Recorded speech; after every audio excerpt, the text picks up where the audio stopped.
बरकतें दे। प्रिय अजीजों, आए हम इज़राइल के लिए, यरूशलेम के लिए भी प्रार्थना करें कि मेरा यहोवा अब्बा इज़राइल को, यरूशलेम को शलोम की आशीषें दे, और इज़राइल की जो खोई हुई भेड़ें हैं वो यशवा है मसीह के नाम से बचाए जाएं, उद्धार पाएं, और यहोवा उन सब का उद्धार करे यशवा है मसीह के नाम से। आमीन। आप ज़रूर प्रिय अजीजों इज़राइल के लिए प्रार्थना करें, यरूशलेम के लिए प्रार्थना करें, क्योंकि बाइबल के अंदर लिखा है जो इज़राइल की, यरूशलेम की शांति के लिए प्रार्थना करते हैं वो सच में शांति पाएंगे, वो आशीष पाएंगे।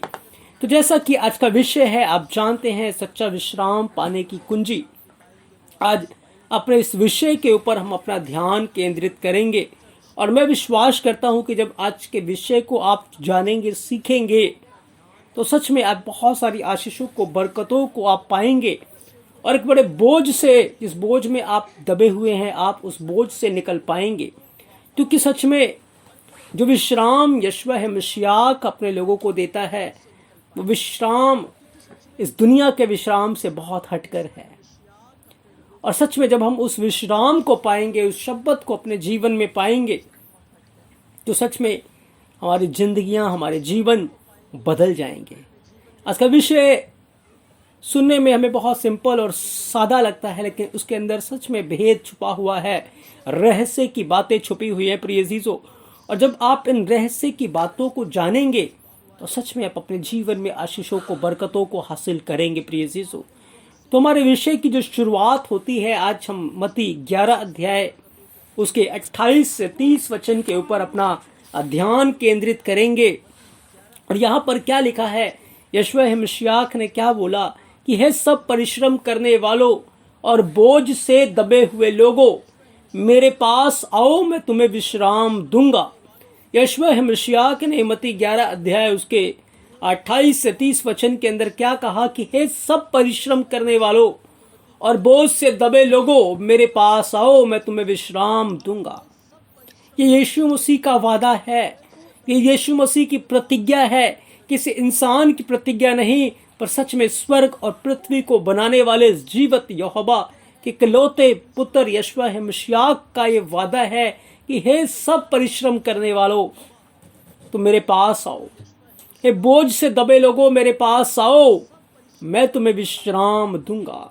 प्रिय अजीजों, आज न जाने कितने ही ज्यादा बोझ से हम लोग दबे हुए हैं, और कितने ज्यादा परिश्रम, कठोर मेहनत हम करते हैं, और बहुत सारे बोझ, बहुत सारी चिंता, बहुत सारे फिक्र के तले हम दबे हुए हैं। ऐसे बोझ से, जिस बोझ के तले एक एक दिन गुजारना, एक एक पल, एक एक घड़ी गुजारना हमारे लिए बहुत कठिन होता जा रहा है, बहुत मुश्किल होता जा रहा है। और याद रखें, बहुत हैरानी की बात है कि ये बोझ हमने खुद ही अपने आप में क्रिएट किया हुआ है।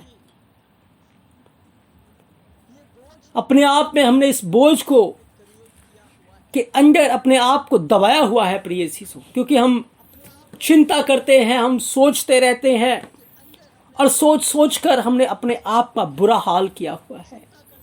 हम सुबह से शाम तक कठिन परिश्रम करते हैं, मेहनत करते हैं।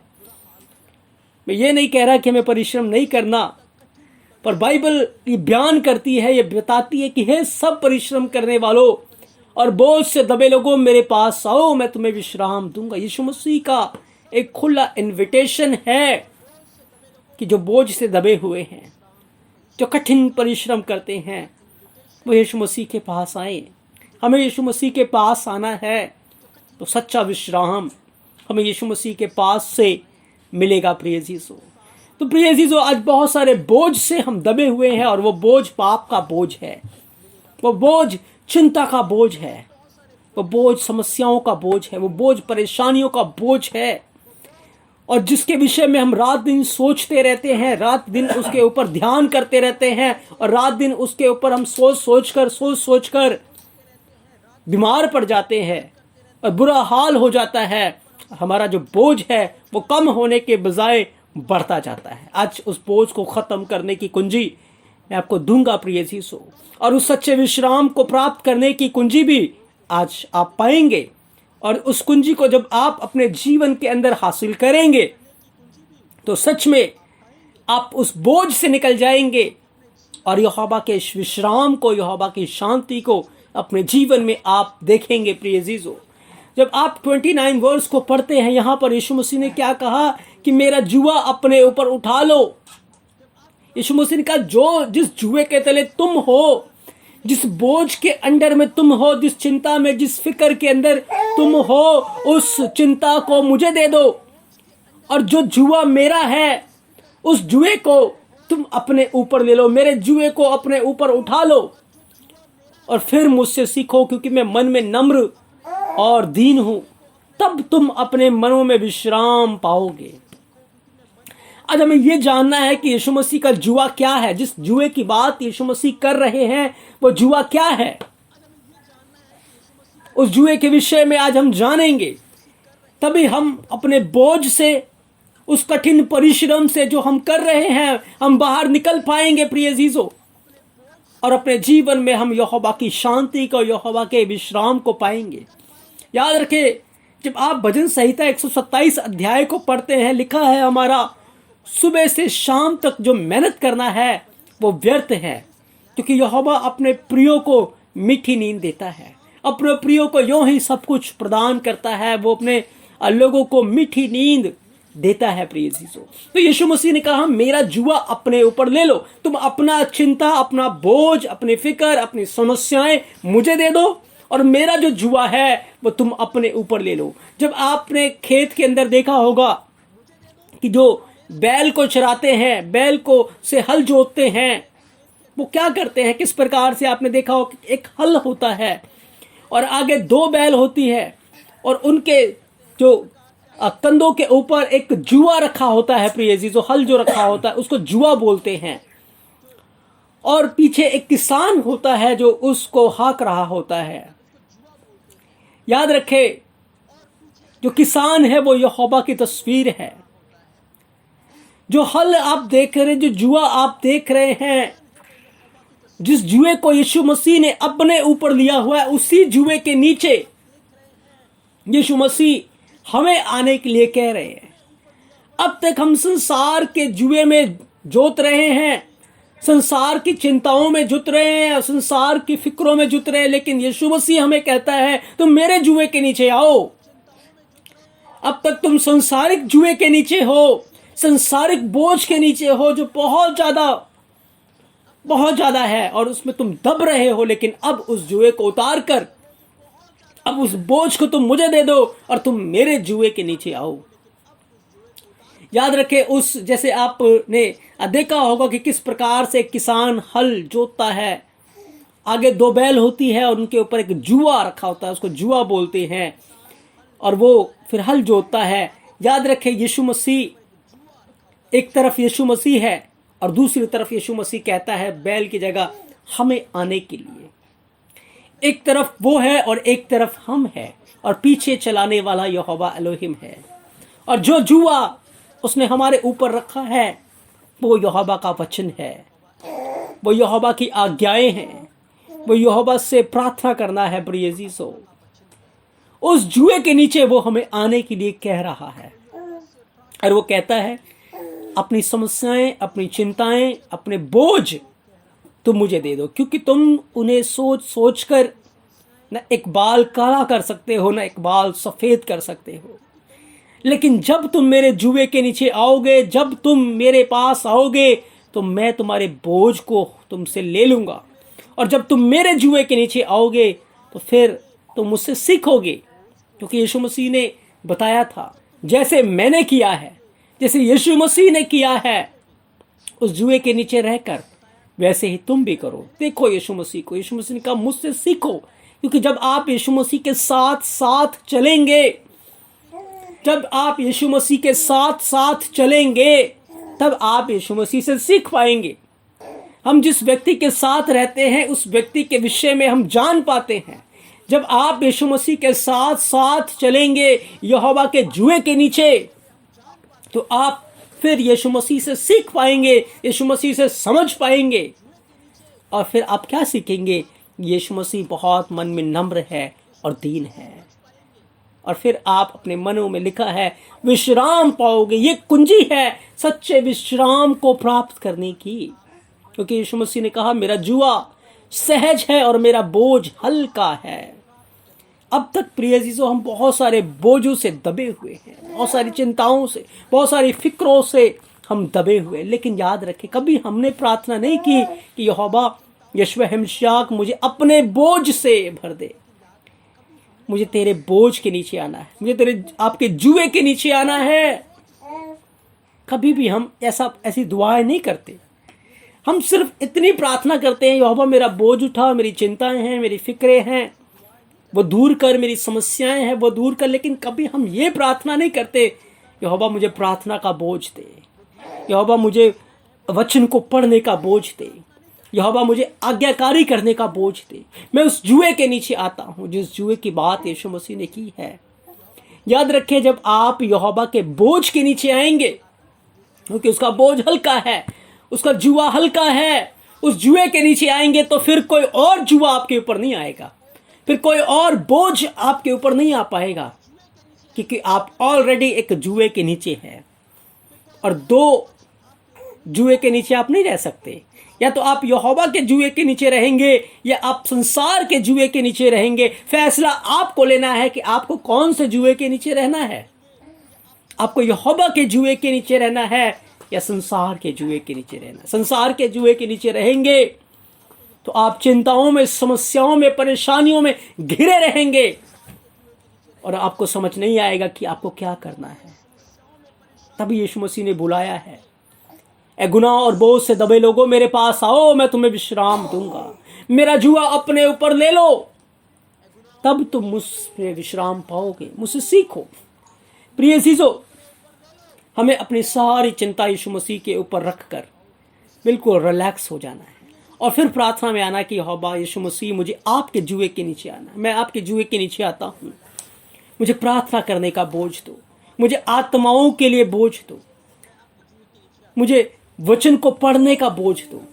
आपके दिमाग में अब तक इधर उधर की जो बातें घूमती है, समस्याएं घूमती है, टेंशन घूमती है, वहां पर वचन घूमेगा। फिर आपको लगी रहेगी कि मैंने अब तक प्रार्थना नहीं की, मुझे प्रार्थना करनी है, मुझे आत्माओं के लिए प्रार्थना करनी है, मुझे अपने रिश्तेदारों के लिए प्रार्थना करनी है, मुझे अपने भाई बहनों के लिए प्रार्थना करनी है, क्योंकि वो गुनाह में नाश हो रहे हैं। अब तक हम बस टेंशनों में घूमते हैं, ये ठीक नहीं है, वो ठीक नहीं है, ऐसा नहीं है, वैसा नहीं है, ये नहीं है, वो नहीं है। लेकिन प्रिय अजीजों, जब आप यहोवा के जुए के नीचे आएंगे, जब आप यहोवा के बोझ के नीचे आएंगे, फिर आपको इन बातों की चिंता सताएगी कि मुझे अपनी दौड़ को पूरी करनी है, मुझे अपनी दौड़ को पूरी करनी है, मुझे यहोवा के में जीवन का मुकुट प्राप्त करना है। आपको इन बातों की चिंता सताएगी कि मुझे जीवन का मुकुट हासिल करना है, मुझे महिमा का मुकुट हासिल करना है, मुझे अनंत जीवन का मुकुट हासिल करना है। फिर आपको इन बातों का बोझ सताएगा, फिर आप इन बातों के लिए कायल रहेंगे और फिर आप अपने प्राणों को प्रिय नहीं जानेंगे, पर आप अपनी दौड़ को प्रिय जानेंगे और उस दौड़ को पूरा करने के लिए आप सारे मन से, सारे प्राण से, सारी सामर्थ्य से लग जाएंगे। फिर रात को नींद नहीं आएगी, रात को उठ के आप प्रार्थना कर पाएंगे। फिर आप दिन में प्रार्थना करेंगे, आप दिन में वचन पढ़ेंगे, आप वचन को ध्यान करेंगे, वचन को सीखेंगे। आज्ञाकारी करने का बोझ आपके ऊपर होगा, आप आज्ञाकारी करने के लिए लगे रहेंगे, गुनाह से दूर भागेंगे। क्यों? क्योंकि आप फिर यहोवा के बोझ के नीचे आ जाएंगे, आप यहोवा के जुए के नीचे आ जाएंगे। अब तक हम संसारिक बोझ के नीचे दबे हुए हैं। हमें बिल्कुल भी इस बात की टेंशन नहीं होती कि आज मैंने प्रार्थना नहीं करी, हमें बिल्कुल भी इस बात की चिंता नहीं होती कि आज मैंने वचन को नहीं पढ़ा। कोई बात नहीं है, नहीं पढ़ा, बाद में पढ़ लेंगे, कोई बात नहीं, क्योंकि अभी तक इन बातों की बिल्कुल भी चिंता नहीं है, बिल्कुल भी हमें इन बातों की परवाह नहीं है। पर संसारिक जो चीजें चल रही हैं, इसने हमें वो कहा, उसने हमें वो कहा, हमें एक दूसरे की बातें बहुत ज्यादा चुभती हैं और हम परेशान रहते हैं। हम दूसरों से तो उम्मीद रखते हैं कि वो बिल्कुल एक बार उन्होंने गलती की, नेक्स्ट टाइम से वो कोई गलती ना करे और वो हर्ट ना करे बिल्कुल। लेकिन खुद अपने आप में अगर हम देखें तो हम बार बार गलतियां करते रहते हैं यहोवा के विरोध में। लेकिन यहोवा कभी भी हमसे नहीं कहता ऐसे, वो हमें अंत तक मौका देता है कि हम बदले। इसीलिए बार बार कलाम सुनाया जाता है, बार बार वचन को सुनाया जाता है, बार बार नए तरीके से एक ही वचन को अलग अलग तरीके से, अलग अलग उसके अंदर से रहस्य भेद निकाल कर बताया जाता है ताकि हम बदले, आपने बहुत बार इन वचनों को सुना होगा, लेकिन इस प्रकाशन को, इस भेद को आपने अब तक नहीं जाना होगा जो आज आप सीख रहे हैं, क्योंकि पवित्र आत्मा हमें फिर से नया करना चाहता है। वो हमें नया मन्ना देता है, वो हमें नई खुराक देता है। प्रिय अजीजों, तो प्रिय अजीजों, हम सीख रहे हैं हमें यहोवा के बोझ के नीचे आना, उस जुए के नीचे आना है और फिर यीशु मसीह के साथ चलना, यीशु मसीह से सीखना है, क्योंकि वो मन में नम्र है और दीन है। तब हम विश्राम को पाएंगे। ये विश्राम को पाने की कुंजी है। प्रिय अजीजों, याद रखें, हम मेहनत करके और बहुत सारी चीजों को करके कुछ हासिल नहीं कर सकते हम, पर यहोवा के जुए के नीचे रहकर, यहोवा के प्रार्थना में रहकर, वचन में रहकर आनंदित रह सकते हैं और सच में बहुत कुछ कर सकते हैं। मैं आपको बाइबल से बहुत सारी चीजों को दिखाना चाहता हूं। जब मूसा की मौत हुई तो यहोवा ने यहोशू को क्या बोला? यहोशू को एक ही काम यहोवा ने दिया कि तुझे मेरे जुए के नीचे रहना है। कहा कि तू इतना कर कि यहाँ बांध कर बहुत दृढ़ हो जा, और जो व्यवस्था मेरे दास मूसा ने तुझे दी है उनके सब कामों के अनुसार करने की चौकसी कर। उनसे ना दाएं मुड़ना ना बाएं मुड़ना। यहोवा ने अगर यहोशू को किसी बात की चिंता करने के लिए दी तो व्यवस्था की चिंता करनी है। किसी बात के विषय में उसको परेशान होने की जरूरत है तो व्यवस्था के लिए, यहोवा की आज्ञाओं के लिए। और कहा कि तेरे मुंह से, तेरे चित्त से ये व्यवस्था की जो बातें हैं कभी हटने ना पाए। इसी में तू रात दिन ध्यान करना, क्योंकि इसी के करने से तेरे सारे काम सफल होंगे और तू प्रभावशाली हो जाएगा। एक ही बात की चिंता हमें करनी है, कहीं मैं पाप ना करूं, कोई अनाज्ञाकारी ना करूं। इसीलिए आज आप प्रार्थना करें, और जब आप प्रार्थना करेंगे तो यहोवा अपने बोझ से आपको भरेगा। वो रूहों को बचाने के लिए आपको बोझ देगा, वो सुसमाचार सुनाने के लिए आपको बोझ देगा, वो प्रार्थना करने के लिए आपको बोझ देगा, वो आराधना करने के लिए आपको बोझ देगा। और आप जब यहोवा के बोझ में रहेंगे, आप आनंदित रहेंगे, आप विश्राम को पाएंगे, आप शांति को पाएंगे। फिर जो आपके रेगुलर काम वर्क हैं, याद रखें, उन बातों की चिंता करने की आपको जरूरत नहीं है, क्योंकि यहोवा खुद आगे आगे चलेगा और आपको विश्राम देगा। क्योंकि उसने मूसा को यही वादा किया, मैं आप चलूंगा और तुझे विश्राम दूंगा। जब आप यहोवा के बोझ के नीचे रहेंगे, आप यहोवा के काम को करने के लिए तैयार रहेंगे, यहोवा फिर आपके काम को करेगा। प्रिय सीसो, आपका मेहनत करना सुबह से शाम तक व्यर्थ है, लेकिन जब आप यहोवा के कार्य को करेंगे फिर यहोवा आपके कार्य को करेगा। यहोशू को यही बात बताई और यहोशू ने इस बात को फॉलो किया। क्या हुआ? बस यहोशू आज्ञाकारी कर रहा है, यहोवा खुद ब खुद उसके लिए यरदन नदी को दो भाग कर रहा है। यहोवा उसके लिए यरो की दीवारों को गिरा रहा है। यहोवा दुश्मनों से लड़ रहा है। यहोशू क्या कर रहा है? यहोशू तो प्रार्थना कर रहा है, यहोशू तो आज्ञाकारी कर रहा है, यहोशू तो यहोवा के बोझ के नीचे दबा हुआ है, यहोशू तो यहोवा का बोझ उठाकर आनंदित है, मगन है, प्रार्थना में है, वचन में है, आज्ञाकारी में है। आज प्रिय अजीजों, हम कहाँ पर हैं? हम संसारिक बोझ में दबे हुए हैं या यहोवा के बोझ में, यीशु मसीह के बोझ में दबे हुए? हम कहाँ पर हैं? हमें अपने जीवन को गौर करने की जरूरत है। तभी हम परेशान रहते हैं, हम चिंता में रहते हैं। याद रखिए, जब मूसा के समय में इतने बड़े बड़े काम यहोवा कर रहा था, क्या मूसा कर रहा था? क्या मूसा जंग लड़ रहा था? क्या मूसा लाल समुद्र को दो भाग कर रहा था? क्या मूसा दुश्मन से लड़ रहा था? नहीं, लड़ तो यहोवा रहा था, पर नाम किसका हो रहा था? मूसा के द्वारा। मूसा के द्वारा यहोवा काम कर रहा है। मूसा, लिखा है, पहाड़ के ऊपर प्रार्थना कर रहा था, अपने हाथों को उठाए हुए था, और जैसे जैसे वो हाथ उठा रहा था इजरायली जीत रहे थे। नीचे यहोशू लड़ रहा था, लेकिन वहां नाम यहोशू का नहीं है, नाम मूसा का हो रहा है। वाहवाही मूसा की हो रही है, क्योंकि काम यहोवा किसके द्वारा कर रहा है? जो यहोवा के बोझ के नीचे दबा हुआ है, जो यहोवा के जुए के नीचे है।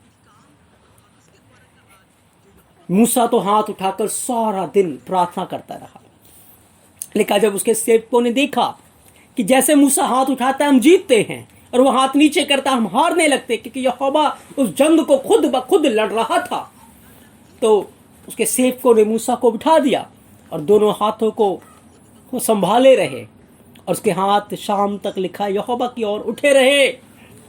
और शाम तक क्या हुआ? उन्होंने जंग को जीत ली, अमालेकियों को मिटा दिया। और उस समय यहोवा नाम से एक विधि बनाई उस वेदी का नाम यहोवा निस्सी रखा, अर्थात यहोवा मेरा झंडा है, यहोवा मेरा बैनर है, यहोवा मेरी जय देने वाला है।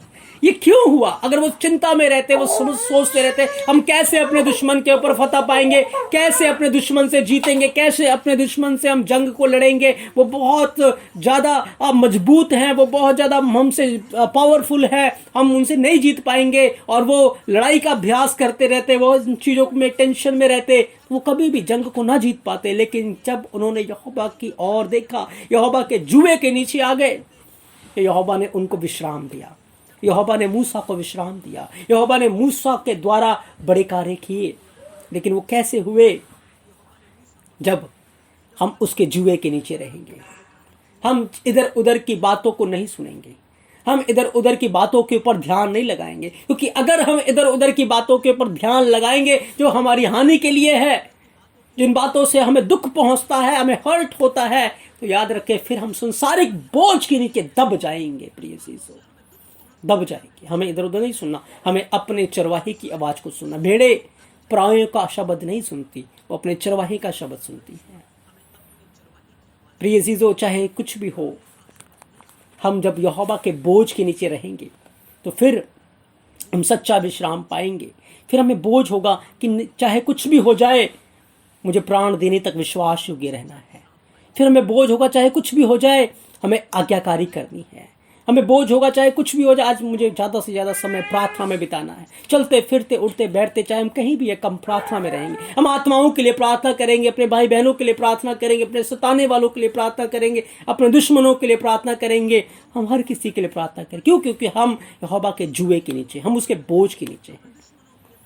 हम अपनी ताकत से, अपनी मेहनत से कुछ नहीं कर सकते, लेकिन यहोवा हमारे लिए सब कुछ कर सकता है। प्रिय यीशु, मैं एक और उदाहरण आपको बाइबल के द्वारा देना चाहता हूँ याकूब के विषय में।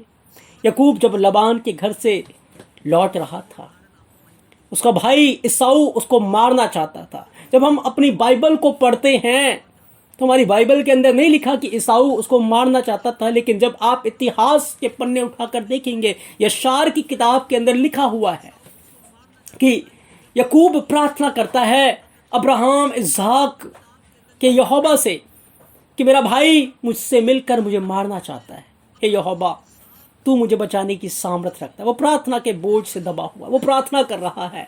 और उसी रात एक स्वर्गदूत यशबा मशीयाक उसे भेंट करते हैं, और वो प्रार्थना के रूप में मल्ल युद्ध कर रहा है। वो मल्ल युद्ध क्या कर रहा है कि जब तक तू मुझे आशीर्वाद नहीं देगा तब तक मैं तुझे नहीं जाने दूंगा।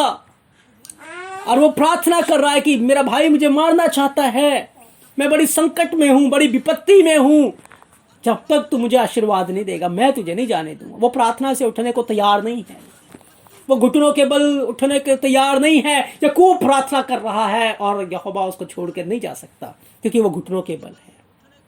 उसको पता है मैं अपनी ताकत से, अपनी सामर्थ्य से इस लड़ाई को नहीं जीत सकता, लेकिन यहोवा ही मेरी लड़ाई को जीत सकता है। वो मुझे अपने विश्राम से परिपूर्ण कर सकता है। और याकूब प्रार्थना कर रहा था, उधर ईसाऊ उसको मारने की योजना बना रहा था। क्या हुआ? यहोवा ने उसको आशीर्वाद दिया। उसका नाम याकूब नहीं, अब इज़राइल रख दिया गया, और वहां पर एल एलोहे इज़राइल नाम याकूब को दिया गया। प्रिय यीशु, ईसाऊ इस बात की जब कल्पना कर रहा था कि मैं अपने भाई से मिलकर उसको घात करूंगा, उसको मारूंगा, एक स्वर्गदूत ईसाऊ से मिला। और ईसाऊ जब उसको देखा तो वो अपने हाथ में एक नंगी तलवार लिए हुए था, और ईसाऊ उसको देखकर घबरा गया, डर गया। और स्वर्गदूत ने कहा सावधान, तो अपने भाई के ऊपर हाथ मत उठाना, ना उससे भला करना ना उससे बुरा करना। और तब ईसाऊ के अंदर भय आ गया, और ईसाऊ जब याकूब से मिला उसने उसके ऊपर हाथ नहीं उठाया, उसको कुछ भी नहीं कहा। प्रिय यीशु, और जब याकूब यहोवा के बोझ के नीचे आया, वो प्रार्थना में रहा, वही उसने अपना पूरा ईमान यहोवा के ऊपर किया, अपने बोझ को यहोवा को दे दिया, और यहोवा के बोझ के नीचे आ गया, यहोवा के जुए के नीचे आ गया। उसने एक बड़ी लड़ाई को जीत ली। प्रिय यीशु, वो लबान से जीत गया, वो ईसाऊ से जीत गया, और आज वो पूरे वर्ल्ड से जीत रहा है। कोई भी इज़राइल हथियार इज़राइल के ऊपर प्रबल नहीं हो सकता। क्यों? क्योंकि इज़राइल आज्ञाकारी में है, इज़राइल यहोवा के जुए के नीचे है, इज़राइल यहोवा के बोझ के नीचे है। हम कौन से बोझ के नीचे हैं? संसारिक बोझ के नीचे हैं या यहोवा के बोझ के नीचे है? हम संसारिक जुए के नीचे हैं या यहोवा के बोझ के नीचे है? यहोवा के जुए के नीचे है। आज हमें अपने जीवनों के ऊपर गौर करना है और हमें प्रार्थना करनी है कि यहोवा, मैं अपनी सारी चिंता, सारी फिक्र, सारी टेंशन आपके ऊपर रखता हूँ। मैं आपके जुए के नीचे आता हूँ, आपके बोझ के नीचे आता हूँ। मुझे प्रार्थना के बोझ से भर दीजिए, मुझे आराधना के बोझ से भर दीजिए। आप से यहोवा से जब ऐसी प्रार्थना करेंगे और सच में प्रार्थना के लिए फिर आपके दिमाग में टेंशन घूमेगी कि मुझे प्रार्थना करनी है, मुझे वचन को पढ़ना है, मुझे आराधना करनी है, मुझे आज्ञाकारी करना है, मुझे उन लाखों लोगों के लिए जो आज गुनाह में नाश हो रहे हैं उनके लिए प्रार्थना करनी है। तो याद रखें, फिर आपको संसारिक चिंताएं नहीं सताएंगी और फिर यहोवा आपके आगे आगे चलेगा और आपको विश्राम देगा। यीशु मसीह आपको विश्राम देगा और आप यहोवा में सच्चा विश्राम पाएंगे। प्रिय अजीजों, तो मैं विश्वास करता हूँ आज के वचन के द्वारा आपने आशीषों को, बरकतों को हासिल किया है। आपने सीखा है कि हम किस प्रकार से सच्चा विश्राम हासिल करें। यहोवा आपको बहुत सारी आशीषें और बरकतें दे। आमीन। बरकतें दे। प्रिय अजीजों, आज हम इज़राइल के लिए, यरूशलेम के लिए भी प्रार्थना करें कि मेरा यहोवा इज़राइल को